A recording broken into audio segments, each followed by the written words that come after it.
హైదరాబాద్ నగరంలో కేంద్ర హోంశాఖ సహాయ మంత్రి బండి సంజయ్ పర్యటించారు.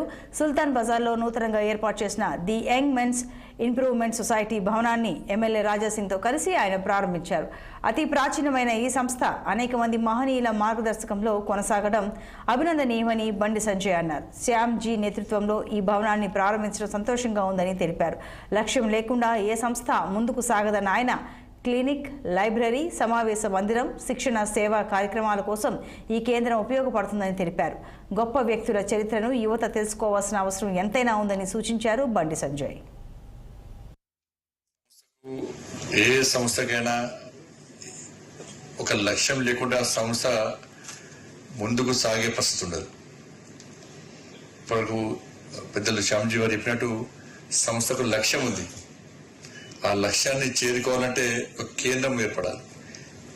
ఇప్పుడు మనకు అనేక సందర్భాల్లో ఇవాళ ఈ బిల్డింగ్, క్లినిక్, లైబ్రరీ, దాంతోపాటు సమావేశం నిర్వహించుకోవడానికి హాలు, దాంతోపాటు సేవా కార్యక్రమాలు, ఉపాధి కోసం శిక్షణ ఇవ్వడము, విద్య, వైద్య, ఉపాధి, శిక్షణ సంబంధించి అనేక బస్తీలు కూడా ప్రజల్లో కూడా ఒక మంచి ఆలోచన కల్పించే విధంగా సేవా కార్యక్రమాలు చేయాలని చెప్పి ఆలోచనతో ఉండడం.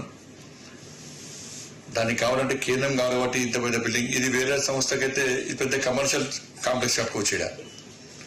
లక్షల రూపాయల రెంట్స్ వస్తాయి. దాంతో ఎక్కువ చిన్న భవనం తీసుకొని మనం ఒక కార్యాలయం పెట్టుకుంటే సరిపోతుంది.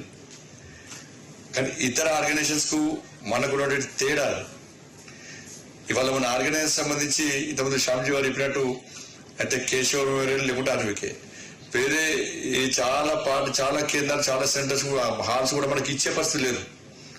కొంతమంది భయానికి ఇయ్యరు, కొంతమంది ఇయ్యొద్దనియరు, కొంతమంది ఇచ్చే ఆలోచన ఉన్న మొహమాట పడకుండా ఇచ్చే పరిస్థితి లేదన్న. ఇటువంటి పరిస్థితిలో ఒక మంచి ఆలోచనతో ఇంత మంచి భవన నిర్మాణం చేయడం చాలా సంతోషం. దాని పేరు కూడా మనం చూస్తాం, రుద్రమ ధన్వంతరి ప్లస్ వీర సావర్కర్. గొప్ప వ్యక్తుల యొక్క చరిత్రను వచ్చిన వాళ్ళకి తెలుసుకోవాలి, చరిత్ర తిరుమల కాకుండా ఆలోచనతో మనం చూస్తారు. మనం जब मैं नगर निगम पार्षद था, जब पहली बार हमारे पद्माकर जी दीक्षित जी मुझे यहाँ पर बुलाए थे, उन्होंने बताया था कि किस प्रकार से हमारी संस्था यहाँ पर कार्य कर रही है. तो पहली बार जब मैंने देखा तभी उन्होंने बताया था कि इसको एक बहुत बड़ा एक भवन का एक रूप देने की योजना बन रही है और इसकी कमान श्यामजी भैया जी ने उठा ली है.